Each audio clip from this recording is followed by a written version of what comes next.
ശാന്തി. ഗീതാ രാജയോഗ ശിബിരത്തിലേക്ക് എല്ലാവർക്കും വീണ്ടും സ്വാഗതം. ഗീതയെ ഒന്ന് പരിചയപ്പെടാനുള്ള ഒരവസരം കഴിഞ്ഞ ഭാഗത്തിൽ നമുക്ക് ലഭിക്കുകയുണ്ടായി. നമ്മൾ മുൻപ് സൂചിപ്പിച്ചതുപോലെ തന്നെ ഗീതയുടെ ആന്തരികമായ ശ്ലോകങ്ങളിലെ അർത്ഥങ്ങൾ ഓരോന്നായി വ്യാഖ്യാനിക്കുന്ന ഒരു ഉദ്യമത്തിന് നമ്മളിവിടെ ഇറങ്ങി പുറപ്പെട്ടിരിക്കുകയല്ല. ഗീതയെ തന്നെ ഒന്ന് പരിചയപ്പെടുകയാണ് നമ്മൾ ഗീതാ രാജയോഗ സപ്താഹത്തിലൂടെ ഉദ്ദേശിക്കുന്നത്. അഥവാ നമ്മൾ ഓരോരുത്തരും അർജുനന്മാരായി മാറുവാൻ വേണ്ടി പരിശ്രമിക്കുവാനാണ് ഈ ഗീതാ രാജയോഗ സപ്താഹം നമ്മൾ തുടങ്ങിയിരിക്കുന്നത്. കഴിഞ്ഞ ദിവസത്തിൽ നമ്മൾ പറയുകയുണ്ടായി, ഭൗതികമായ അസ്തിത്വങ്ങളെ ആശ്രയിച്ച് നിലനിൽക്കുന്ന ഒരു വ്യക്തിയെ ആത്മീയ അസ്തിത്വത്തിലേക്ക് മാറ്റി സ്ഥാപിക്കലാണ് ഗീത ചെയ്യുന്ന ഉപകാരം. ആ ഉപകാരമാണ് ഗീത നമുക്ക് ചെയ്തു തരുന്നത്. എന്തിനാണ് ഈ ഭൗതിക അസ്തിത്വത്തിൽ ജീവിക്കുന്ന മനുഷ്യരെയൊക്കെ ആത്മീയ അസ്തിത്വത്തിലേക്ക് മാറ്റുന്നത്? അങ്ങനെ ചെയ്തില്ലെങ്കിൽ എന്താ പ്രശ്നം? ഭൗതികമായ അസ്തിത്വം ഇളക്കമുള്ളതാണ്. അതൊരു ഇളകുന്ന അടിത്തറയാണ്. അതിന്റെ മുകളിലാണ് നമ്മൾ ജീവിക്കുന്നതെങ്കിൽ നമ്മുടെ ജീവിതവും നമ്മുടെ മാനസിക നിലവാരവും എപ്പോഴും ഇളകുന്ന തരത്തിലായിരിക്കും. ഭൗതികമായ ഒന്നിന് നമ്മൾ ആധാരമാക്കിയാൽ, ഏതെങ്കിലും ഒരു വ്യക്തിയെ നമ്മൾ ആധാരമാക്കിയാൽ, ആ വ്യക്തി കോപിക്കുമ്പോൾ നമ്മൾ കോപിക്കും, ആ വ്യക്തി ചിരിച്ചാൽ നമ്മൾ ചിരിക്കും, ആ വ്യക്തി മിണ്ടിയാൽ നമ്മൾ മിണ്ടും. അപ്പോൾ ഈ ഭൗതിക ആധാരങ്ങൾ, അല്ലെങ്കിൽ ഒരു വസ്തുവിനെ ആധാരമാക്കിയിട്ടാണെങ്കിൽ ആ വസ്തു ഉണ്ടെങ്കിൽ നമ്മൾ സന്തോഷിക്കും, ആ വസ്തു ഇല്ലെങ്കിൽ നമ്മൾക്ക് സങ്കടമാകും. ഇങ്ങനെയെല്ലാം നമ്മുടെ അവസ്ഥകൾ മാറി മറിഞ്ഞുകൊണ്ടിരിക്കും. അതുകൊണ്ടാണ് ഇന്നത്തെ കാലഘട്ടത്തിൽ ഒരുപാട് പ്രശ്നങ്ങളാണ്. ചെറിയ ചെറിയ കാര്യങ്ങൾക്ക് പോലും പ്രശ്നങ്ങൾ വർദ്ധിച്ചുകൊണ്ടിരിക്കുകയാണ്. മിണ്ടിയ കുറ്റം, മിണ്ടിയില്ലെങ്കിലും കുറ്റം, ചിരിച്ചാ കുറ്റം, ചിരിച്ചില്ലെങ്കിലും കുറ്റം. ഇങ്ങനെ എല്ലാത്തിനും പരിഭവമാണ് മനുഷ്യന്. ഇതിന് കാരണം ആധ്യാത്മിക അസ്തിത്വത്തിലല്ല ജീവിക്കുന്നത്, ഭൗതികതയുടെ അസ്തിത്വത്തിലാണ് എന്നുള്ളത് കൊണ്ടാണ്. അതിനാണ് ഗീത നമ്മൾക്ക് സഹായം ചെയ്തു തരുന്നത്. നമ്മളുടെ അസ്തിത്വം ആത്മീയതയിലാക്കുകയും എന്നിട്ട് നല്ല ഒരു ഭൗതിക ജീവിതം കെട്ടിപ്പടുക്കുകയും ചെയ്യുക.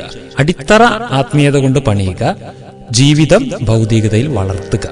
അതിന് ശക്തമായ ആത്മീയ അടിത്തറയുടെ പിൻബലം നമ്മൾ ആദ്യമേ സ്വരൂപിക്കുക. ഇതാണ് ഗീത നമുക്ക് പഠിപ്പിച്ചു തരുന്നത്. ഇത് അടിത്തറ എപ്പോൾ പണിയണം? ആദ്യം പണിയണം. കെട്ടിടം പണി പൂർത്തിയായതിനു ശേഷമല്ല അടിത്തറ പണിയേണ്ടത്. മനുഷ്യർ പൊതുവെ ധരിച്ചിരിക്കുന്നത് ഈ ആധ്യാത്മിക അടിത്തറ എന്ന് പറഞ്ഞാൽ, അതായത് ആധ്യാത്മികതയിലേക്ക് കാലെടുത്ത് വയ്ക്കുന്നത് ആദ്യമായിരിക്കണം എന്നാണ് ഈ പറഞ്ഞതിന്റെ ഉദ്ദേശം. മനുഷ്യർ വിചാരിക്കുന്നത് ആധ്യാത്മികതയൊക്കെ ഒരു 60 വയസ്സിന് ശേഷം മതി എന്നുള്ളതാണ്. അതിനു മുൻപ് ആധ്യാത്മികതയിലേക്ക് പോയാൽ ആളുകൾ ചോദിക്കും, ചെറുപ്പക്കാരെങ്കിലുമൊക്കെ ഈ മാർഗത്തിലേക്ക് ഒരു ആധ്യാത്മിക പഠനമോ ഒരു ബോധവൽക്കരണമോ ഒക്കെ ചെയ്യാൻ താല്പര്യപ്പെട്ടിറങ്ങിയാൽ അതിന് മാത്രം ഇപ്പം നിങ്ങൾക്ക് എന്ത് പറ്റിയെന്ന് ചോദിക്കും. ഞാനിങ്ങനെ ഒരു ഗീത പഠിക്കാൻ പോവാണ്, അല്ലെങ്കിൽ ഞാനിങ്ങനെ ഒരു ക്ലാസ്സുകൾക്ക് പോകുന്നുണ്ടെന്നൊക്കെ പറഞ്ഞ്, അയ്യോ അതിന് നിങ്ങൾക്ക് എന്ത് പറ്റി? ഇങ്ങനെയാണ് ചോദിക്കുക. എന്തോ പറ്റിയാലാണ് ഇതൊക്കെ ചെയ്യേണ്ടത് എന്നാണ് പലരും ഉദ്ദേശിച്ചു വച്ചിരിക്കുന്നത്. അല്ലെങ്കിൽ ഒരു പണിയുമില്ലാത്തവർക്ക്, പ്രത്യേകിച്ച് കാര്യങ്ങളും ഏർപ്പാടുകളൊന്നും ഇല്ലാത്തവർക്ക്, ഒഴിഞ്ഞിരിക്കുന്നവർക്ക് ചെയ്യാൻ പറ്റിയ ഒരു പരിപാടി. ഇത്രയുമാണ് ആധ്യാത്മികതയ്ക്ക് പലരും വില കൽപ്പിച്ചിരിക്കുന്നത്. എന്നാൽ അങ്ങനെയല്ല. ഇത് രണ്ടും ഭഗവാൻ പൂർണ്ണമായും നിഷേധിക്കുന്നുണ്ട് ഗീതയിൽ. അത് പറയുകയല്ല ചെയ്യുന്നത്, കാണിച്ചു തരികയാണ്. ഒന്ന്, വയസ്സായവർക്ക് മാത്രം വേണ്ടിയുള്ള ഒരു പരിപാടിയല്ല ആധ്യാത്മികത എന്നുള്ളത് ഗീതയിൽ വ്യക്തമാണ്. ഗീതയുടെ ചിത്രം നിങ്ങളെല്ലാവരും മനസ്സിൽ കൊണ്ടു നടക്കുന്ന ഒരു ചിത്രമുണ്ടാവും. അർജുനനെ രഥത്തിലിരുന്ന് ഉപദേശിക്കുന്ന ചിത്രം. അർജുനൻ വയസ്സനാണോ? അല്ല. അർജുനൻ ഒരു പണിയുമില്ലാതെ നടക്കുന്ന ഒരാളാണോ? അതുമല്ല. അർജുനൻ കർമ്മധീരനായ ഒരു യുവാവും ഗൃഹസ്ഥനുമായ വ്യക്തിയാണ്. അദ്ദേഹത്തെ പോലെ ഒരു ചില്ലറ മനുഷ്യനല്ല അർജുനൻ. അദ്ദേഹത്തെ പോലെ കർമ്മധീരനായ മറ്റൊരു വ്യക്തി ആ കഥയുടെ കാലഘട്ടത്തിലെങ്ങും കാണിക്കുന്നില്ല. അത്രയും ഉത്തമനായൊരു വ്യക്തിയെയാണ് ഗീത ഉപദേശിക്കാനായി ഭഗവാൻ തിരഞ്ഞെടുത്തിരിക്കുന്നത്. ഇതിൽ നിന്ന് നമ്മൾ മനസ്സിലാക്കേണ്ടത് എന്താ? ഒരുപാട് കർത്തവ്യങ്ങളുടെ തിരക്കിൽപ്പെട്ട് ഓടി നടക്കുന്ന നമുക്കൊന്നും ആധ്യാത്മികത ആവശ്യമില്ല, ഇതൊക്കെ വെറുതെ ഇരിക്കുന്ന അല്ലെങ്കിൽ വയസ്സായിരിക്കുന്ന ആർക്കെങ്കിലും മതി എന്നുള്ളതാണോ ഗീത കാണിച്ചു തരുന്ന ചിത്രം? അല്ല. ഇത് ആവശ്യമുള്ളത് തന്നെ ആർക്കാണെന്നറിയുമോ? ഒരുപാട് തിരക്കുള്ളവർക്ക്, മനസ്സിനെ ഒന്ന് ഒതുക്കി നിർത്താനുള്ള സമയം പോലും ഇല്ലാതെ ഓടുന്ന മനുഷ്യർക്കാണ് ഗീത ഉപകരിക്കുന്നത്. പിന്നെ ജീവിതം തുടങ്ങുന്നതിന് മുൻപാണ് ഗീതയുടെ പഠനം ശരിക്കും ആവശ്യം. എന്ന് വച്ചാൽ വയസ്സായവർ പഠിക്കേണ്ടെന്നല്ല അതിൻ്റെ അർത്ഥം. പക്ഷേ വയസ്സായിട്ട് പഠിക്കാം എന്ന് വിചാരിക്കരുത്. നമ്മുടെ ജീവിതമാകുന്ന രഥത്തെ മുന്നോട്ട് കൊണ്ടുപോകാൻ ഈശ്വരന്റെ സഹായം ഗീതയിലൂടെ നമുക്ക് ലഭിക്കുന്നുണ്ട്.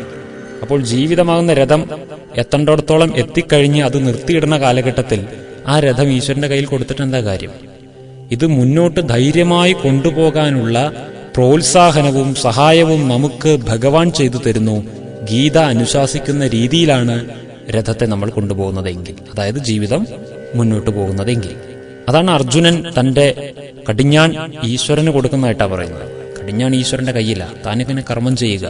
ഇതുപോലെ നമ്മുടെ ജീവിതത്തിന്റെ കടിഞ്ഞാൺ ഭഗവാനെ ഏൽപ്പിച്ച് നമ്മൾ ജീവിതത്തിൽ കർമ്മധീരന്മാരായി ജീവിതത്തിൽ മുന്നോട്ട് പോയിക്കൊണ്ടിരിക്കണം എന്നുള്ളതാണ് ഗീതയുടെ ആ ചിത്രം തന്നെ നമുക്ക് പഠിപ്പിച്ചു തരുന്നത്. അല്ലാതെ ഇത് വെറുതെ ഇരിക്കുന്ന ആളുകൾക്കോ വയസ്സായ ആളുകൾക്കോ മാത്രമുള്ള ഒരു പഠനമാണെന്ന് തെറ്റിദ്ധരിക്കരുത്. നമ്മുടെ ഈ ബ്രഹ്മകുമാരീസ് ഈശ്വരീയ വിശ്വവിദ്യാലയത്തിലെ തന്നെ നിങ്ങൾക്ക് കാണാവുന്ന ഒരു ദൃശ്യമാണ് അനവധി യുവാക്കളുടെ മഹത്തായ സാന്നിധ്യം. ഈ പ്രസ്ഥാനത്തെ മുന്നോട്ട് നയിച്ചുകൊണ്ടിരിക്കുന്ന കുമാരിമാരുടെ ഒരു വൻ സേന തന്നെയുണ്ട്. അതുപോലെ തന്നെ യുവാക്കളുടെയും പുരുഷന്മാരുടെയും വളരെ നല്ല ഒരു സാന്നിധ്യം ഈ പ്രസ്ഥാനത്തിൽ കാണാം, ബ്രഹ്മകുമാരി കുമാരന്മാരായിട്ട്. അപ്പോൾ ഇതൊന്നും വയസ്സായവർക്ക് വേണ്ടിയിട്ടുള്ളതല്ല. ഇത് ജീവിതത്തിൽ കർമ്മക്ഷേത്രത്തിൽ മുഴുകുന്ന മനുഷ്യനെ സഹായിക്കുന്ന ശാസ്ത്രമാണ് എന്ന് മനസ്സിലാക്കിക്കൊണ്ട് തന്നെയാണ് ഈ കാണുന്ന എല്ലാ സഹോദരീ സഹോദരന്മാരും രാപ്പകൽ പ്രവർത്തിച്ചുകൊണ്ടിരിക്കുന്നത്. തന്റെ ശരീരത്തിന്റെയും മനസ്സിന്റെയും ഊർജം മുഴുവൻ നഷ്ടപ്പെടുന്ന വയസ്സാങ്കാലത്ത് പിന്നെ എന്താണ് നമ്മൾ ഈ ആധ്യാത്മിക മാർഗത്തിലേക്ക് ഇറങ്ങിയിട്ട് ചെയ്യുക? ഇതെല്ലാം നിറഞ്ഞിരിക്കുന്ന സമയത്താണ് ഇവയെ സദുപയോഗം ചെയ്യുവാൻ, തന്റെ മാനസികവും ശാരീരികവുമായ ഊർജത്തെ ചാനലൈസ് ചെയ്യുവാനുള്ള സഹായമാണ് ഗീതയിലൂടെ നമുക്ക് കിട്ടുന്നത്. അപ്പോൾ ഗീതാ പഠനത്തിലൂടെ നമുക്കുണ്ടാകുന്ന അപരിമേയമായ ഊർജത്തിന്റെ പ്രവാഹം നമുക്ക് അനുഭവിക്കാൻ യുവാവായിരിക്കുമ്പോൾ തന്നെയാണ് സാധിക്കേണ്ടതും, യുവാവായിരിക്കുമ്പോൾ തന്നെയാണ് പരിശ്രമിക്കേണ്ടതും. വളരെ ചെറുപ്പം മുതൽ തന്നെ നമ്മൾ ഈ ഒരു പരിശ്രമം തുടങ്ങുകയാണെങ്കിൽ വളരെ നന്നായിരിക്കും. അതാണ് ഗീതയിൽ യുവാവും ഗൃഹസ്ഥനുമായ അർജുനനെ ഉപദേശിക്കുന്നതായി കാണിക്കുന്നത്. ഭീഷ്മ പിതാമഹനെയോ ദ്രോണാചാര്യരെയോ ഒന്നും അല്ല പിടിച്ചുപദേശിച്ചത്. ഇനി നമുക്ക് ശ്രീമദ് ഭഗവത്ഗീതയിൽ ഭഗവാൻ ഉപദേശങ്ങൾ നൽകി തുടങ്ങുന്ന, അതായത് ഒരു യോഗം അഭ്യസിക്കുവാൻ വേണ്ടതായിട്ടുള്ള ഉപദേശങ്ങൾ നൽകി തുടങ്ങുന്ന ഭാഗത്തിലേക്ക് കിടക്കാം. നമുക്ക് യോഗം പഠിക്കലാണ് നമ്മളുടെ പ്രധാന ഉദ്ദേശം എന്നുള്ളത് കാരണത്താൽ നമ്മുടെ മനസ്സിനെ ഈശ്വരനിലേക്ക് സംയോജിപ്പിക്കുവാൻ ഉതകുന്ന ശ്ലോകങ്ങളിലൂടെ മാത്രമേ നമ്മൾ സഞ്ചരിക്കുന്നുള്ളൂ. നമുക്ക് ഈശ്വരൻ നമ്മുടെ ആധ്യാത്മിക വികാസത്തിന് വേണ്ട രഹസ്യങ്ങളെ തുറന്നു കാണിക്കുന്ന ശ്ലോകങ്ങൾ ഗീതയിൽ അവിടെ അവിടെയായി സ്ഥാപിച്ചിട്ടുണ്ട്. ഈ പ്രധാനപ്പെട്ട ചില ശ്ലോകങ്ങളിലൂടെ നമുക്ക് സഞ്ചരിക്കാം. നാസതോ വിദ്യതേ ഭാവോ ന ഭാവോ വിദ്യതേ സതഃ ഉഭയോരപി ദൃഷ്ടോ അന്തസ്ത്വനയോസ്തത്വദർശിഭിഃ. ഗീതയിലെ 2-ാം അധ്യായത്തിലെ 16-ാം ശ്ലോകമാണിത്. നാസതോ വിദ്യതേ ഭാവോ എന്ന് തുടങ്ങുന്ന ശ്ലോകം. ഇത് നമ്മുടെ സത്തിനെ തുറന്നു കാണിക്കുന്ന ഒരു ശ്ലോകമാണ്. നമ്മളിൽ എന്താണ് സത്തായിട്ടുള്ളത്, എന്താണ് അസത്ത് ആയിട്ടുള്ളത് എന്ന് വെച്ചാൽ നിലനിൽപ്പില്ലാത്തതായിട്ടുള്ളത്, ഈ രണ്ടിനെയും വേർതിരിച്ചു കാണിക്കുന്ന ഒരു ശ്ലോകമാണ് ഇവിടെ ഭഗവാൻ നമുക്ക് മുന്നിൽ അവതരിപ്പിക്കുന്നത്. ഈ ശ്ലോകം പറയുന്നത് എന്തെന്ന് വെച്ചാൽ അസത്തിന് നിലനിൽപ്പില്ല, അതായത് സത്ത് ഇല്ലാത്ത ഒന്നിന്, അത് ശരീരത്തെ ഉദ്ദേശിച്ചിട്ടാണ് പറയുന്നത്. ശരീരം എന്ന് പറയുന്ന ഈ വസ്തുവിന് നിലനിൽപ്പില്ല എന്നും, എന്നാൽ ഇതിലെ സത്തിന് നാശവുമില്ല, ഇങ്ങനെയാണ് തുടങ്ങുന്നത്. ശരീരത്തിന് നിലനിൽപ്പില്ല, എന്നാൽ ശരീരത്തിനകത്തെ സത്തിന് നാശവുമില്ല എന്നാണ് പറയുന്നത്. അപ്പോൾ ഇവിടെ ആദ്യം തന്നെ നമ്മൾ ആ സത്തിനെ കുറിച്ച് പഠിക്കേണ്ടിയിരിക്കുന്നു. എന്താണ് സത്ത്? അതായത് ശരീരത്തെയും ആത്മാവിനെയും ഒന്ന് നമ്മൾ വേർതിരിച്ച് പഠിക്കേണ്ടിയിരിക്കുന്നു. ഗീത പഠിക്കുന്ന ഏതൊരു വ്യക്തിയും കേൾക്കുന്ന 3 വാക്കുകളായിരിക്കും. ഒന്ന് പ്രകൃതി, മറ്റൊന്ന് പുരുഷൻ, ഇനിയൊന്ന് പരമപുരുഷൻ. ഈ 3 വാക്കുകൾ ഗീതയിലുടനീളം കാണാവുന്നതാണ്. പ്രകൃതി എന്ന് വെച്ചാൽ, പ്രകൃതി എന്താണ്? നമ്മൾ വിചാരിക്കും പ്രകൃതി എന്ന് വെച്ചാൽ സസ്യലതാദികളും അരുവികളും ഇതിനേക്കാണ് നമ്മൾ പ്രകൃതി എന്ന് പറയുക. എന്നാൽ ഗീതയിൽ പ്രകൃതി എന്ന പദം കൊണ്ട് ഉദ്ദേശിക്കുന്നത് നമ്മുടെ ശരീരത്തെ തന്നെയാണ്. മനുഷ്യാത്മാവിനെ പ്രകൃതി നിർമ്മിച്ച് സംഭാവന ചെയ്തിരിക്കുന്ന പ്രകൃതിയുടെ തന്നെ ഒരു സമ്മിശ്രണ രൂപമാണ് നമ്മുടെ ശരീരം. അതുകൊണ്ട് ഇവിടെ പ്രകൃതി എന്നത് ശരീരത്തെ ഉദ്ദേശിച്ചാണ് പറയുന്നത്. പ്രകൃതിയിലെ എല്ലാം ശരീരത്തിലുമുണ്ട്. നമുക്ക് ഓരോരുത്തർക്കും ഏറ്റവും അടുപ്പമുള്ള പ്രകൃതിയുടെ അംശമാണ് നമ്മുടെ തന്നെ ശരീരം. പഞ്ചഭൂതങ്ങളാൽ നിർമ്മിതമാണ് ശരീരം. ആകാശം, ജലം, വായു, പൃഥ്വി, അഗ്നി തുടങ്ങിയ പഞ്ചഭൂതങ്ങൾ ചേർന്നാണ് ശരീരം നിർമ്മിക്കപ്പെട്ടിരിക്കുന്നത്. അതുകൊണ്ട് ഈ ശരീരത്തിന്റെ നിലനിൽപ്പിനും പഞ്ചഭൂതങ്ങൾ ആവശ്യമാണ്. ശരീരത്തിന്റെ നിലനിൽപ്പ് കഴിഞ്ഞാൽ അത് ജീർണിക്കുമ്പോൾ മരിച്ചതിനു ശേഷം അത് പഞ്ചഭൂതങ്ങളിലേക്ക് തിരിച്ച് ലയിക്കുന്നതുമാണ്. പ്രകൃതിയിൽ നിന്ന് നിർമ്മിച്ച് പ്രകൃതിയാൽ പരിപോഷിപ്പിക്കപ്പെട്ട് പ്രകൃതിയിലേക്ക് തന്നെ തിരിച്ചെടുക്കുന്ന ഒരു പ്രകൃതി നിർമ്മിത വസ്തുവാണ് ശരീരം. അസത്ത് എന്ന് അതിനെ സൂചിപ്പിക്കുന്നത്. ഈ പഞ്ചഭൂതങ്ങൾ ശരീരത്തിൽ അടങ്ങിയിരിക്കുന്നത് കൊണ്ട് ജീവിച്ചിരിക്കുന്ന സമയത്ത് ശരീരത്തിന് പഞ്ചഭൂതങ്ങൾ നമ്മൾ നൽകിക്കൊണ്ടേയിരിക്കും. ശരീരത്തിലെ പഞ്ചഭൂതങ്ങളിൽ ഒന്നാണ് മണ്ണ്, ഭൂമി. ഭൂമിയുടെ അംശം ശരീരത്തിന് നൽകിക്കൊണ്ടിരിക്കണം. അതെങ്ങനെ നമ്മൾ നൽകുന്നു? നമ്മൾ കഴിക്കുന്ന ഭക്ഷണം. ഭൂമിയിൽ വിളഞ്ഞ ഭക്ഷണങ്ങൾ നമ്മൾ കഴിക്കുന്നതിലൂടെ ശരീരത്തിലേക്ക് ഭൂമിയുടെ അംശത്തെ നമ്മൾ ഫില്ല് ചെയ്തുകൊണ്ടിരിക്കുകയാണ്. ഓരോ ദിവസവും നമ്മൾ നിറച്ചുകൊണ്ടിരിക്കുകയാണ്.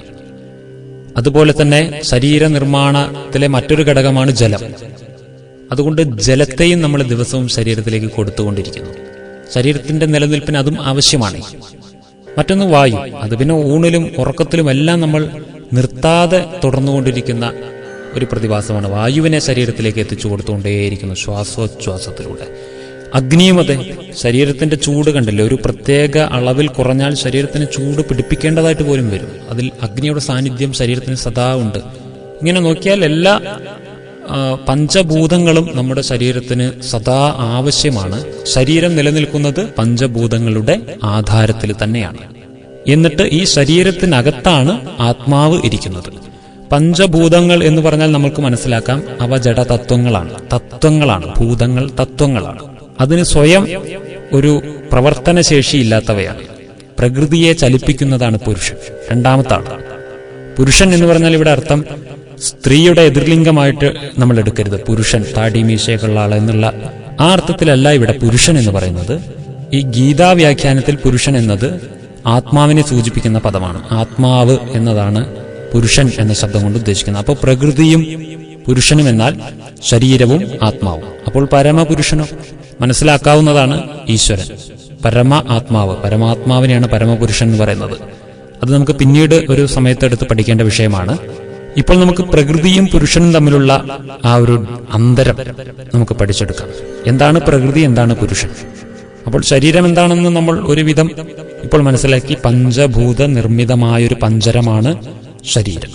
ഇതിനെ മറ്റു ഒരു അർത്ഥത്തിൽ മജ്ജാസ്തി രക്ത മാംസമലമൂത്ര പാത്രം എന്ന് ശരീരത്തെ വിശേഷിപ്പിക്കുന്നു. ഇത്രയും കാര്യങ്ങൾ ഇതിനകത്ത് അടങ്ങിയിട്ടുണ്ട്. ഇനി വേറൊരു രൂപത്തിൽ നോക്കൂ. അനവധി യന്ത്രങ്ങളെ സംവിധാനം ചെയ്തിരിക്കുന്ന വളരെ ബൃഹത്തായ ഒരു ഫാക്ടറിയാണ് നമ്മുടെ ശരീരം. ഇതിനകത്ത് സദാ പ്രവർത്തിച്ചു കൊണ്ടിരിക്കുന്ന ഒരു വളരെ ശക്തിശാലിയായ ഒരു മോട്ടോറുണ്ട്, ഹൃദയം. 60 വയസ്സായ ഒരു മനുഷ്യനാണെങ്കിൽ 60 വർഷമായി ഈ ഹൃദയം സ്റ്റാർട്ട് ചെയ്ത് വിട്ടിട്ട്. ഇത്ര കാലം ഇത് നിന്നിട്ടില്ല. അനുസ്യൂതം വർക്ക് ചെയ്തുകൊണ്ടിരിക്കുന്ന ഒരു മോട്ടോർ മനുഷ്യനെ കൊണ്ട് നിർമ്മിക്കാൻ കഴിയില്ല. ഇങ്ങനൊരു മോട്ടോർ കണ്ടില്ലേ? ഇതുപോലെ കിഡ്നി, ഈ രക്തത്തെ ഇങ്ങനെ അരിച്ചെടുക്കുന്ന പരിപാടി സദാ ചെയ്തുകൊണ്ടിരിക്കുകയാണ്. ശ്വാസകോശം സദാ ശ്വാസത്തെ വലിച്ച് ശരീരത്തിലേക്ക് ആഗിരണം ചെയ്തുകൊണ്ടിരിക്കുന്നു, വായുവിന്റെ അംശത്തെ. അതുപോലെ ഇതിനകത്തൊരു നല്ലൊരു ഗ്രൈൻഡറുണ്ട്. നമ്മളുടെ വീട്ടിലെ ഗ്രൈൻഡറൊക്കെ അതിൽ ഇരുമ്പും കല്ലുമൊക്കെ ചേർത്തിട്ടാണ് ഈ കുതിർത്ത അരിയെയും ഉഴുന്നിനെയൊക്കെ അരച്ചെടുക്കുന്നത്. എന്നാൽ നമ്മുടെ ഈ ശരീരത്തിനകത്തുള്ള ഗ്രൈൻഡർ കല്ലോ ഇരുമ്പോ കൊണ്ട് നിർമ്മിച്ചതല്ല. അത് വളരെ മൃദുവായ മാംസം കൊണ്ട് നിർമ്മിച്ച ഗ്രൈൻഡറാണ്. പക്ഷേ നമ്മൾ ആ ഗ്രൈൻഡറിൽ ഇടാത്തതിനേക്കാൾ ഹാർഡായിട്ടുള്ളത് പോലും ഈ ഗ്രൈൻഡറിനകത്തേക്ക് ഇട്ട് കൊടുക്കുന്നുണ്ട്. അതിനെ പോലും ഇത് അരച്ച് പേസ്റ്റാക്കുന്നു. അപ്പൊ എന്തോ ഒരു കഴിവുള്ള യന്ത്രങ്ങളാണ് നമ്മുടെ ശരീരത്തിനകത്ത് സജ്ജീകരിച്ചിരിക്കുന്നത്. അപ്പോൾ ഈ അവയവങ്ങളൊക്കെ ശരീരത്തിലുണ്ടെങ്കിലും മനസ്സിലാക്കേണ്ടത് ഇതൊരു ഫാക്ടറിയാണ്. ഫാക്ടറി ഒരിക്കലും സ്വയം പ്രവർത്തിക്കില്ല. ഫാക്ടറിയെ പ്രവർത്തിപ്പിക്കുകയാണ് ചെയ്യുന്നത്. ഈ ശരീരത്തൊരു ഫാക്ടറിയാണെന്ന് മനസ്സിലാക്കിയാൽ നമുക്ക് ഈ ഫാക്ടറിയെ പ്രവർത്തിപ്പിക്കുന്നത് ആരാണെന്ന് കൂടി മനസ്സിലാക്കേണ്ടതുണ്ട്. ഇപ്പോൾ നമ്മൾ മനസ്സിലാക്കുക, ഈ ശരീരത്തിലേക്ക് ഊർജം എവിടെ നിന്ന് കിട്ടുന്നു? ഈ ശരീരത്തിലെ ഫാക്ടറി പ്രവർത്തിക്കുവാൻ വേണ്ട നിയന്ത്രണവും ഊർജവും എവിടെ നിന്ന് കിട്ടുന്നു? ഇതാണ് നമ്മൾ ആത്മാവിനെക്കുറിച്ച് പഠിക്കുമ്പോൾ ചിന്തിക്കേണ്ട വിഷയം. ഈ ശരീരത്തിലെ എല്ലാ അവയവങ്ങളും പ്രവർത്തിക്കുന്നത് ആത്മാവിന്റെ നിയന്ത്രണത്തിലാണ്. ആത്മാവ് ഈ അവയവങ്ങളെ പ്രവർത്തിപ്പിക്കുകയാണ്. ഇതൊന്നും സ്വയം പ്രവർത്തിക്കുകയല്ല, ഒന്നും യാദൃച്ഛികമായി നടന്നുകൊണ്ടിരിക്കുകയല്ല. ആത്മാവിന്റെ സാന്നിധ്യമുള്ള സമയത്ത് മാത്രമേ ഇവയെല്ലാം പ്രവർത്തിക്കുന്നുള്ളൂ.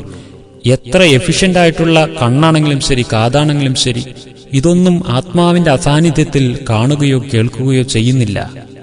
സംഗീതജ്ഞനാണെങ്കിലും ശരി, ആ നാവിലൂടെ ഒരു വരി പാട്ടുപോലും ആത്മാവിന്റെ അസാന്നിധ്യത്തിൽ വരുന്നില്ല മരിച്ചതിന് ശേഷം. അപ്പോൾ ഈ ശരീരത്തിലെ കണ്ണിലൂടെ കാണുകയും ശരീരത്തിലെ കാതിലൂടെ കേൾക്കുകയും ശരീരത്തിലെ വായിലൂടെ സംസാരിക്കുകയും ഇങ്ങനെ ശരീരത്തിലെ ഓരോ കർമ്മേന്ദ്രിയങ്ങളെയും ഉപയോഗിക്കുകയും ചെയ്യുന്ന പുരുഷൻ അഥവാ ആത്മാവ്, അത് ശരീരത്തിനകത്ത് തന്നെ വസിക്കുന്നു. അത് ശരീരത്തിന്റെ ഒരു ഭാഗമല്ല, ശരീരത്തിലെ ഒരു അവയവവുമല്ല. ആത്മാവ് തീർച്ചയായും ശരീരത്തിൻ്റെതായ സ്വഭാവ ഗുണങ്ങളില്ലാത്ത ഒന്നാണ്, ശരീരത്തിൽ നിന്നും തികച്ചും വിഭിന്നമായ ഒന്നാണ്. പക്ഷെ ശരീരത്തിനകത്താണ് ഇരിക്കുന്നത്. ശരീരം ഒരു തത്വനിർമ്മിത വസ്തുവാണ്, ആത്മാവ് തത്വനിർമ്മിതമല്ല. അത് മെറ്റാഫിസിക്കലാണ്, ഒരു എനർജി, ഊർജമാണ് ആത്മാവ്. ഇത് നമ്മൾ മനസ്സിലാക്കണം. ഈ ആത്മീയ ഊർജത്തെ തിരിച്ചറിയാൻ ശ്രമിക്കലാണ് ആത്മീയതയുടെ പ്രഥമ പാഠം. ആത്മീയതയെ പോലും മനുഷ്യർ ഒരുപാട് വ്യാഖ്യാനങ്ങളാണ് ആത്മീയതയ്ക്ക് കൊടുത്തിരിക്കും. ആളുകൾക്ക് ആത്മീയത എന്ന് പറഞ്ഞാൽ എന്താണെന്ന് പോലും അറിയാത്ത തരത്തിലുള്ളവരുമുണ്ട്. ആത്മീയത എന്ന് വെച്ചാൽ ചിലർ വിചാരിക്കുന്ന എന്തെങ്കിലും മന്ത്രം ചൊല്ലലാണോ, ആത്മീയത എന്ന് വെച്ചാൽ സന്യസിക്കലാണോ, ആത്മീയത എന്ന് വെച്ചാൽ അമ്പലത്തിലോ പള്ളിയിലോ പോവലാണോ, ആത്മീയത എന്ന് വെച്ചാൽ സദാ മിണ്ടാതെ എവിടെയെങ്കിലും അടച്ചിരുന്ന് ധ്യാനിച്ചുകൊണ്ടിരിക്കലാണോ, എന്തിനെയാണ് ഈ ആത്മീയത? കുറെ വ്രതങ്ങൾ നോൽക്കലാണോ? ഈ ആത്മീയതയുടെ ഡെഫിനിഷൻ പോലും ആളുകൾക്ക് പലർക്കും അറിയുന്നില്ല. വളരെ ലളിതമാണ് ആത്മീയത എന്ന പദത്തിന്റെ അർത്ഥം.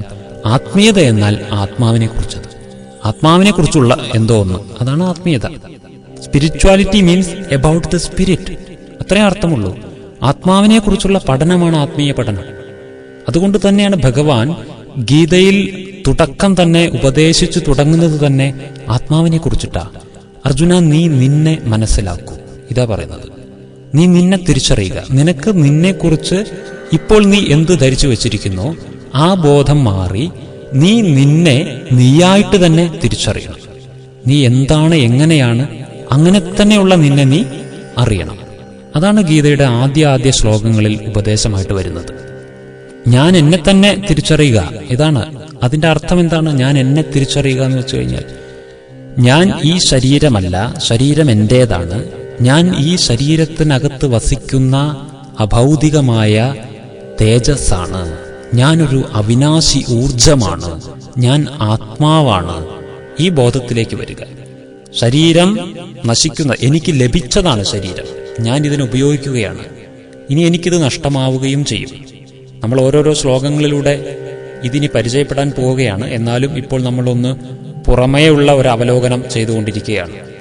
അതായത് ഞാൻ ആത്മാവാണെന്നും ഇതെന്റെ ശരീരമാണെന്നുമുള്ള തിരിച്ചറിവ്. ചിലർക്ക് ഈ ആത്മാവിനെ കുറിച്ചുള്ള ചിന്തയൊക്കെ ഉണ്ട് കേട്ടോ. അതായത് എൻ്റെ ഉള്ളിലൊരു ആത്മാവുണ്ട്, എൻ്റെ ഉള്ളിലുള്ള ആത്മാവ് എന്നൊക്കെ നമ്മൾ ചിന്തിക്കുന്നുണ്ട്. പക്ഷെ ആ പ്രയോഗം തന്നെ തെറ്റാ. എൻ്റെ ഉള്ളിലൊരു ആത്മാവിനില്ല, കാരണം ഞാൻ തന്നെയാണ് ആത്മാവ്. എൻ്റെ പുറത്തൊരു ശരീരമുണ്ട് എന്ന് തിരുത്തേണ്ടിയിരിക്കുന്നു. ഞാൻ ആത്മാവാണെന്നും എനിക്ക് പുറത്ത് ഒരു ശരീരമുണ്ട്, അതായത് ഞാൻ ഈ ശരീരത്തിനകത്താണെന്നും ഉള്ള ബോധം ഉണ്ടാക്കിയെടുക്കലാണ് നമ്മൾ ആദ്യം ചെയ്യേണ്ടത്. ഞാൻ ഈ ശരീരത്തിനകത്ത് വസിക്കുന്ന ഒരു അഭൗതിക ഊർജമാണ്, അനശ്വര ഊർജമാണ്. ഈ ബോധം നമ്മൾ വീണ്ടെടുക്കേണ്ടിയിരിക്കുന്നു. എനിക്ക് എന്നെക്കുറിച്ചുള്ള തിരിച്ചറിവുണ്ടാവേണ്ടിയിരിക്കുന്നു.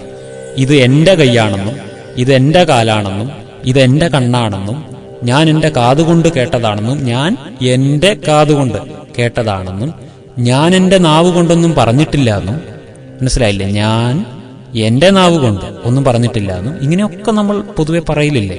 ഒക്കെ എൻ്റെയാ, എൻ്റെ ശരീരം, എൻ്റെ തല, ഇങ്ങനെയാണ് നമ്മൾ പറയുന്നത്. ഒക്കെ എൻ്റെയാണ്. അവിടെ മനസ്സിലാക്കേണ്ടത് ഇനി ഞാൻ ആരാണെന്നുള്ളതാണ്. ഇതൊക്കെ എൻ്റെയാണെങ്കിൽ ഞാൻ ആര്? ഈ ശരീരത്തിലെ എല്ലാം എൻ്റേതാണെങ്കിൽ, ശരീരവും എൻ്റേതാണെങ്കിൽ, അപ്പോൾ ഞാൻ ഇതിൽ നിന്ന് വേറെയായ ഒന്നാണല്ലോ. ഞാൻ പിന്നെ ശരീരമല്ലല്ലോ, ഞാൻ ആത്മാവാണ്. ഈ ബോധത്തിലേക്ക് നമ്മൾ എത്തേണ്ടിയിരിക്കുന്നു. ഞാൻ എന്നെ തിരിച്ചറിയേണ്ടതായിട്ടിരിക്കുന്നു. ഞാൻ ആത്മാവാണെന്ന് സ്വാമി വിവേകാനന്ദനായത് ഈ ഒരു അന്വേഷണം കൊണ്ടാണ്, ഞാൻ ആര് എന്ന അന്വേഷണം കൊണ്ടാണ്. വളരെ ചെറിയ ഒരു പ്രായത്തിൽ തന്നെ ഈ ചോദ്യം സ്വയം ഉണ്ടായി, ഞാൻ ആരാണെന്നുള്ള ചോദ്യം. ഈ ചോദ്യം അമ്മയോടും മറ്റുള്ളവരോടൊക്കെ ചോദിച്ചു ആദ്യം, ഞാൻ ആരാണ്? അപ്പോൾ നീ നരേന്ദ്രനാണ് എന്നുള്ള ഉത്തരമാണ് കിട്ടിയത്. പക്ഷേ ആ ഉത്തരത്തിൽ നരേന്ദ്രൻ സംതൃപ്തനായില്ല. അതെൻ്റെ പേരാണെന്നും അത് എനിക്ക് തന്നതാണെന്നും എന്നാൽ ഞാൻ അതല്ല എന്നും നരേന്ദ്രന് വ്യക്തമായിരുന്നു. പക്ഷേ ഞാൻ ആരാണെന്ന് ഉള്ളത് അറിയില്ലായിരുന്നു. അത് തേടിയുള്ള നടത്തമാണ് പിന്നീട്. അങ്ങനെയാണ് ശ്രീരാമകൃഷ്ണ പരമഹംസരുടെ അടുത്തെത്തുന്നത്. വാതിലിൽ മുട്ടിയപ്പോൾ ഉള്ളിൽ നിന്ന് ചോദ്യം വന്നത് നീ ആരാണ് എന്നുള്ളതായിരുന്നു. പുറത്തുനിന്ന് ഉത്തരം കൊടുത്തതും ഞാൻ ആരാണെന്ന് അന്വേഷിച്ച് വന്നിരിക്കുകയാണ് എന്നാണ്. ഇങ്ങനെയാണ് പരമഹംസർ ശിഷ്യനായി സ്വീകരിക്കുന്നത്. ഞാൻ ഉദ്ദേശിച്ച യോഗ്യ ശിഷ്യൻ വന്നിരിക്കുന്നു എന്ന്.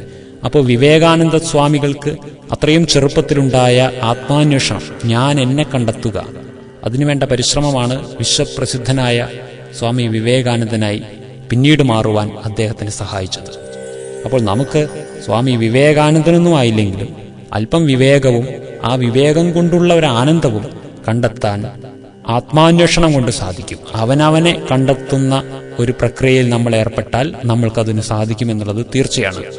അവനവനെ തിരിച്ചറിഞ്ഞു കഴിഞ്ഞാൽ നമുക്കെന്താണ് ഗുണം എന്നുള്ളതിനെ കുറിച്ചും വിവേകാനന്ദ സ്വാമികൾ തന്നെ രചിച്ച കൃതിയിലെ ഒരു കഥയിൽ സൂചിപ്പിക്കുന്നുണ്ട്. ഒരു സിംഹക്കുട്ടിയുടെ കഥ.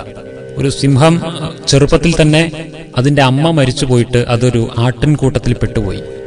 അത് ചെറുപ്പത്തിൽ അമ്മ നഷ്ടപ്പെട്ടു, പിന്നെ ആട്ടിൻകൂട്ടത്തിലാണ് വളർന്നു വലുതായത്. അങ്ങനെ ഒരു കഥ പറയുന്നുണ്ട്. പക്ഷെ അത് ആടുകളുടെ കൂട്ടത്തിൽ ചേർന്നതുകൊണ്ട് തനിക്ക് തന്നെ തിരിച്ചറിയാനുള്ള കഴിവ് നഷ്ടപ്പെട്ട് ആടുകളെപ്പോലെ കരഞ്ഞ് ഈ ഇലയും മറ്റുമൊക്കെ കഴിച്ച് മേഞ്ഞു നടക്കുന്ന ഒരു സിംഹമാണ് അത്. ആടാണെന്നാണ് അതിന്റെ ധാരണ. അത് ഈ കുറുക്കനെല്ലാം ആട്ടിൻ പറ്റത്ത് ഓടിക്കുമ്പോൾ ഇവനും ഓടും. ഇവന് താൻ സിംഹമാണെന്നുള്ളത് അറിയില്ലേ.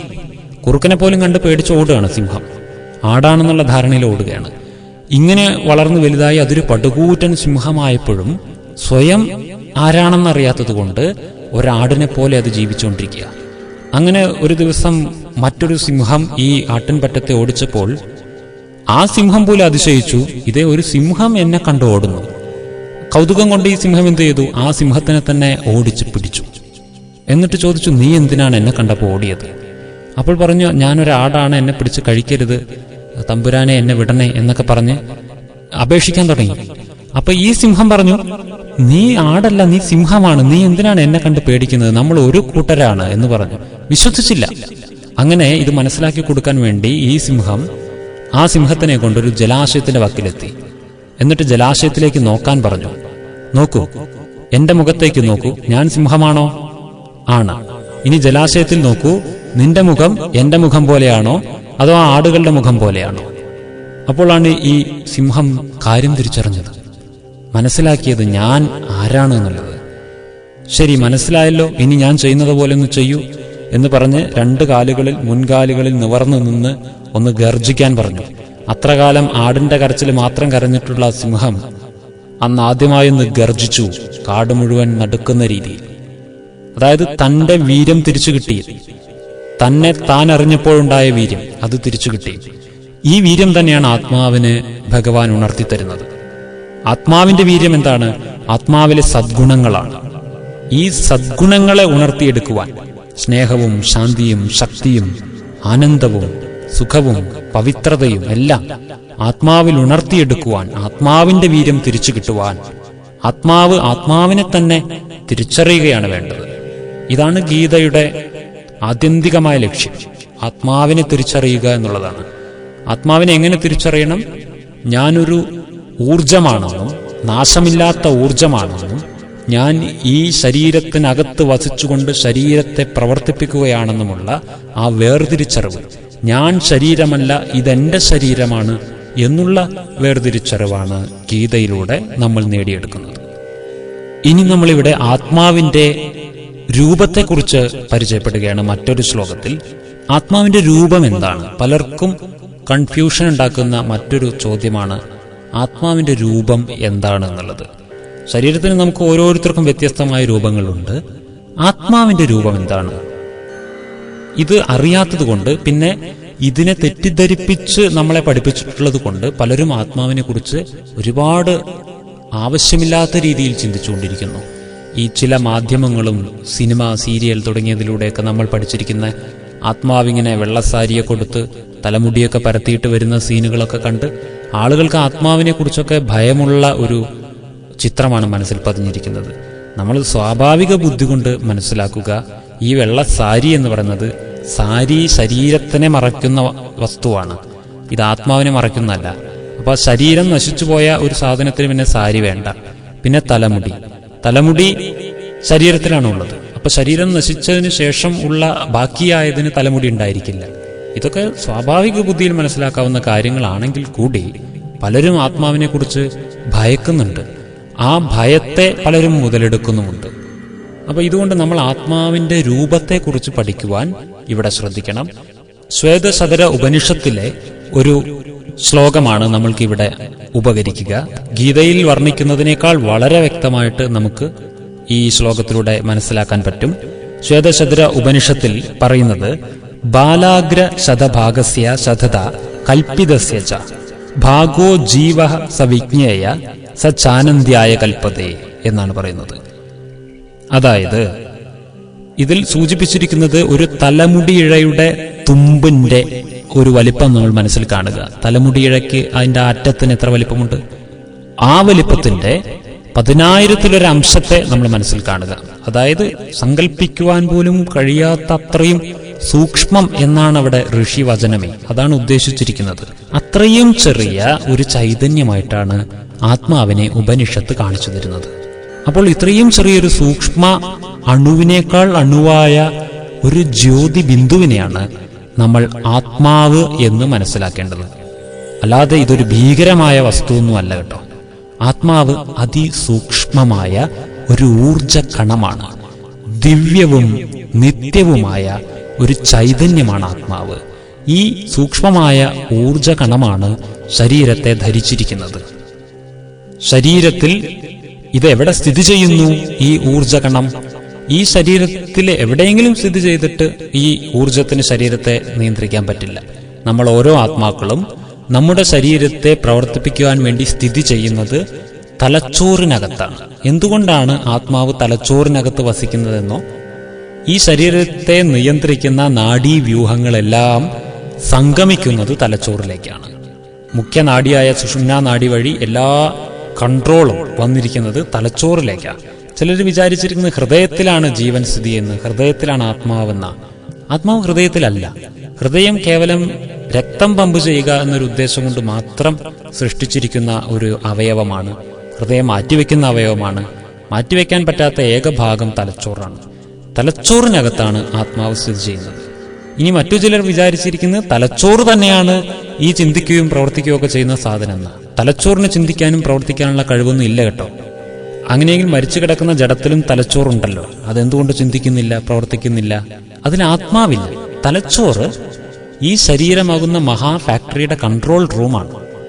ഈ കൺട്രോൾ റൂമിനകത്താണ് ആത്മാവെന്ന് പറയുന്ന കൺട്രോളർ ഇരിക്കുന്നത്. ആത്മാവ് വസിക്കുന്നത് തലച്ചോറിനകത്താ. അതിന് ആധ്യാത്മിക ഭാഷയിൽ ഭ്രൂമധ്യം, ഭൃഗുടി എന്നൊക്കെയാണ് പറയുന്നത്. ഇത് നമ്മുടെ തിരുനെറ്റിയുടെ ഇരുപുരുകങ്ങളുടെയും മധ്യത്തിലായി പുരുകക്കൊടികൾക്കിടയിൽ ഉള്ളിലൊരു 2 ഇഞ്ചോളം ആഴത്തിലായിട്ടാണ് ഈ ഭാഗം വരുന്നത്. നമ്മുടെ നെറുകയിലൂടെയും നെറ്റിയിലൂടെയുമുള്ള ഭാഗങ്ങൾ സംഗമിക്കുന്ന സ്ഥാനത്തായിട്ട് ആത്മാവ് സ്ഥിതി ചെയ്യുന്നു. ഹൈപ്പോതലാമസ് എന്നാണ് ഈ ഭാഗത്തിനെ സയൻസിന്റെ ഭാഷയിൽ പറയുന്നത്.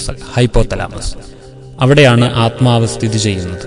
അവിടെ ഇരുന്നാൽ മാത്രമേ ആത്മാവിന് ഈ ശരീരത്തിലെ എല്ലാ ഭാഗങ്ങളിലേക്കുമുള്ള കൺട്രോൾ കിട്ടുകയുള്ളൂ. അതുകൊണ്ട് മാത്രം ആത്മാവ് അവിടെയാണ് ഇരിക്കുന്നത് എന്ന് നമ്മൾ മനസ്സിലാക്കേണ്ടിയിരിക്കുന്നു. ആത്മാവ് ഈ ഭാഗത്തു നിന്ന് ഇറങ്ങിപ്പോകുമ്പോഴാണ് നമ്മൾ മരിച്ചു എന്ന് പറയുന്നത്. ആത്മാവല്ല മരിച്ചത്, ഇത് നമ്മൾ മനസ്സിലാക്കണം. ആത്മാവ് മരിക്കുകയുമില്ല, ശരീരമാണ് മരിച്ചത്. പൊതുവെ നമ്മൾ 2 വാക്കുകൾ ചേർത്തിട്ടാ പറയും. മരിച്ചുപോയി പറയും. ആരെങ്കിലും കുറിച്ച് പറയുമ്പോഴേ അവർ മരിച്ചുപോയല്ലോ എന്ന് പറയും. 2 വാക്കുകളുണ്ട്. ഒന്ന് മരിച്ചു, മറ്റൊന്ന് പോയി. മരിച്ചത് എന്താണ്, പോയതാരാണ്, ഇത് മനസ്സിലാക്കണം. മരിച്ചത് ശരീരമാണ്. ശരീരം മരിച്ചു, ആത്മാവ് അതിൽ നിന്ന് പോയി. ശരീരം മരിച്ചപ്പോൾ ആത്മാവ് അതിൽ നിന്ന് പോയി, അല്ലെങ്കിൽ ആത്മാവ് അതിൽ നിന്ന് പോയപ്പോൾ ശരീരം മരിച്ചു. മരിച്ചതൊന്ന്, പോയത് വേറൊന്ന്. ആത്മാവ് മരിക്കുന്നില്ല, ആത്മാവ് പോവുകയാണ് ചെയ്തത്. ഇനി നമ്മൾ പരിചയപ്പെടുന്ന ചില ശ്ലോകങ്ങൾ ആത്മാവിന്റെ അനശ്വരതയെ ഊട്ടിയുറപ്പിക്കുന്ന ശ്ലോകങ്ങളാണ്. ഗീതയിലെ 2-ാം അധ്യായത്തിലെ 19-ാമത്തെ ശ്ലോകം. യേനം വേത്തി ഹന്താരം യശ്ചൈനം മന്യതേ ഹതം ഉഭൗ തൗ ന വിജാനീതോ നായം ഹന്തി ന ഹന്യതേ. ഈ ശ്ലോകം ഇന്നത്തെ കാലഘട്ടത്തിൽ വളരെയധികം ആവശ്യമുള്ള ഒരു ശ്ലോകമാണ്. ഏനം വേത്തി ഹന്താരം എന്ന് തുടങ്ങുന്ന ഈ ശ്ലോകത്തിൽ പറയുന്നത് ആത്മാവ് മരിക്കുകയുമില്ല, ആത്മാവിനെ കൊല്ലാനും കഴിയില്ല എന്നുള്ളതാണ്. ഈ കാര്യത്തെയാണ് ഇതിൽ സ്പഷ്ടമാക്കുന്നത്. ആത്മാവിനെ കൊല്ലാൻ കഴിയില്ല, ആത്മാവ് മരിക്കുകയുമില്ല. ഇവിടെ രണ്ട് കാര്യങ്ങളെ ഭഗവാൻ നിഷേധിക്കുകയാണ്. രണ്ട് കാര്യങ്ങളെ. ഏതാ രണ്ട് കാര്യങ്ങൾ? ഒന്ന് ആത്മഹത്യയെ, മറ്റൊന്ന് ഹിംസയെ, കൊലപാതകത്തെ. ഈ രണ്ട് കാര്യങ്ങൾ ഒന്നിനും പോംവഴിയല്ല, ഒരു പ്രശ്നങ്ങൾക്കുമുള്ള പരിഹാരമല്ല കൊലപാതകവും ആത്മഹത്യയും എന്നുള്ളതാണ് ഭഗവാൻ ഈ ശ്ലോകത്തിലൂടെ സ്പഷ്ടീകരിച്ചു തരുന്നത്. കാരണം ഈ കാലഘട്ടത്തിൽ നമ്മൾക്കറിയാം, രണ്ട് പരിഹാരങ്ങളാണ് മനുഷ്യന്റെ മുന്നിൽ. ഒന്ന് മറ്റുള്ളവരെ നശിപ്പിച്ചു കളയുക, മറ്റൊന്ന് സ്വയം നശിപ്പിച്ചു കളയുക, തന്റെ ശരീരത്തെ. ആത്മഹത്യ എന്നതിന് ഒരു നാമകരണവും ചെയ്തിരിക്കുന്നു. ശരിക്കും ആത്മഹത്യയല്ല, അത് ദേഹഹത്യയാണ്. ദേഹപീഡ, ദേഹഹത്യ എന്നൊക്കെയാണ് പറയുക. ആത്മാവിനെ ഹത്യ ചെയ്യാൻ കഴിയില്ലല്ലോ. ഹത്യ ചെയ്യാനേ പറ്റാത്തൊരു ഊർജമാണ് ആത്മാവ്. അപ്പോൾ ശരീരത്തെ ഹത്യ ചെയ്ത് ആത്മാവ് തന്റെ ദുഃഖവും പേറി തുടരുന്ന ആ പ്രതിഭാസത്തിന് ഇട്ടിരിക്കുന്ന പേര് ആത്മഹത്യയാണ്. മറ്റൊന്നാണ് കൊലപാതകം, വധം. ഇത് രണ്ടും ഭഗവാൻ ബുദ്ധിമാന്മാർ ചെയ്യുന്നതല്ല എന്നാണ് പറയുന്നത്. ബുദ്ധിമാന്മാർ ഈ രണ്ടിനെ കുറിച്ചും ചിന്തിക്കില്ല. ആരെയും കൊന്നിട്ട് നമുക്ക് രക്ഷപ്പെടാൻ പറ്റില്ല, അല്ലെങ്കിൽ സ്വയം തന്റെ തന്നെ ശരീരം നശിപ്പിച്ചു കളഞ്ഞിട്ടും രക്ഷപ്പെടാൻ പറ്റില്ല. ഇത് രണ്ടും രക്ഷാമാർഗങ്ങളല്ല. ഒന്ന് സൂക്ഷ്മമായിട്ട് വിലയിരുത്താം നമുക്ക്. ഒന്ന് ആത്മഹത്യ. ആത്മഹത്യ എന്ന് പറഞ്ഞിട്ട് ആളുകൾ ചെയ്യുന്ന ദേഹഹത്യയിൽ എന്താ സംഭവിക്കുന്നത്? തന്റെ ദുഃഖങ്ങളെ സഹിക്കാൻ വയ്യാതെ, അല്ലെങ്കിൽ തന്റെ പ്രശ്നങ്ങളെ തരണം ചെയ്യാനുള്ള ശക്തിയില്ലാതെ ഈ ദുഃഖങ്ങളെല്ലാം എന്നേക്കുമായി അവസാനിക്കട്ടെ എന്ന് കരുതിയാണ് ആളുകൾ ഈ സൂയിസൈഡ് ചെയ്യുന്നത്. ആത്മഹത്യ എന്ന വാക്ക് തന്നെ തെറ്റാണല്ലോ, ദേഹഹത്യ ചെയ്യുന്നത്. എന്നാൽ സംഭവിക്കുന്നത് എന്താ? ആത്മഹത്യക്ക് ശേഷം സംഭവിക്കുന്നത്, ഇവർക്ക് എന്തു ദുഃഖം ഉണ്ടായിരുന്നോ ആ ദുഃഖം ഉണ്ടായിരുന്നത് ആത്മാവില, ശരീരത്തിലല്ല. അപ്പോൾ ശരീരത്തെ കൊന്നുകളഞ്ഞതുകൊണ്ട് ദുഃഖം പോകുന്നില്ല, ആത്മാവിലാണ് ദുഃഖം കിടക്കുന്നത്. അപ്പോൾ ആത്മാവിൽ കിടക്കുന്ന ദുഃഖം ശരീരത്തിന്റെ നാശത്തിന് ശേഷവും ആത്മാവിൽ അതുപോലെ തന്നെ കിടക്കുകയും ചെയ്യും. കൂടെ ഒരു ദുഃഖം കൂടെ ഉണ്ടാവുകയും ചെയ്യും, ഞാനൊരബദ്ധം ചെയ്തല്ലോ എന്നുള്ള ദുഃഖം. അപ്പോൾ ആത്മഹത്യ ദുഃഖത്തിൽ നിന്ന് രക്ഷപ്പെടാനുള്ള ഒരു പരിഹാരമല്ല എന്ന് ഈശ്വരൻ ഇവിടെ അടിവരയിട്ട് പറയുകയാണ്. മറ്റൊന്ന് കൊലപാതകം. ഒരാളെ നമ്മൾക്ക് ശത്രുത തോന്നുന്നുവെങ്കിൽ ആ ആളെ വധിച്ചതുകൊണ്ട് ആ ശത്രു ഇല്ലാതെയാകില്ല എന്നുള്ളതാണ്. അവിടെയാണ് ശത്രുവിനെ മിത്രമാക്കുന്ന തന്ത്രം നമ്മൾ പഠിക്കേണ്ടിയിരിക്കുന്നു. എന്തുകൊണ്ടെന്നാൽ ആ ശത്രുവിനെ നമുക്ക് വധിക്കാൻ പറ്റുന്നില്ല. കാരണം ശത്രുത ആ ആത്മാവിനോടുണ്ടായിരിക്കുകയാണ്, ശരീരത്തിനോടുള്ളതല്ലോ. നമ്മൾ ആ ശരീരത്തെ കൊന്നാലും ആ ആത്മാവിലെ ശത്രുത മറ്റൊരു ശരീരത്തിലൂടെ നമ്മളിലേക്ക് തിരിച്ചു വരും. അതായത് മറ്റൊരു ജന്മത്തിൽ ആ ശത്രുത വീണ്ടും തുടരും. ആത്മാവ് സ്ഥിരനായതുകൊണ്ട്, ആത്മാവിന് നാശമില്ലാത്തതുകൊണ്ട് ശത്രുവിനെ കൊല്ലുന്നത് ശത്രുവിനെ ഇല്ലായ്മ ചെയ്യലല്ല, ശത്രുവിനെ മിത്രമാക്കി മാറ്റിയാൽ പിന്നെ ഏതു ജന്മത്തിലും അതിനൊരു ശത്രുവായിട്ട് നമുക്ക് കാണേണ്ടി വരില്ല. അപ്പൊ അതാണ് ഇവിടെ ഭഗവാൻ ഈ രണ്ട് ഭാഗങ്ങളെ നമുക്ക് വ്യക്തമാക്കി തരികയാണ് ചെയ്യുന്നത്. ബാക്കി കൂടുതൽ കാര്യങ്ങൾ നമുക്ക് അടുത്ത ഒരു ഭാഗത്തിൽ ചർച്ച ചെയ്യാം. എല്ലാവർക്കും വിനീതമായ നമസ്കാരം. ഓം ശാന്തി. ആത്മജ്ഞാനബോധം കൺകളിൽ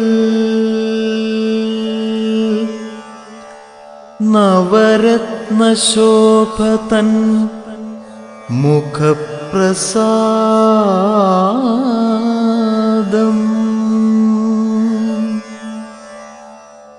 പരമാനന്ദഭാവം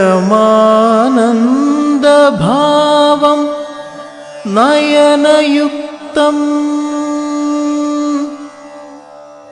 ദിവ്യപൂർണപ്രഭാമയ സത്കടാക്ഷം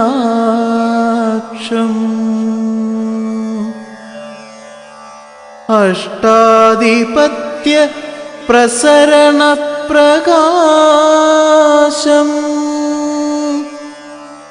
നിത്യചൈതന്യ നിരാകാരസ്വരൂപം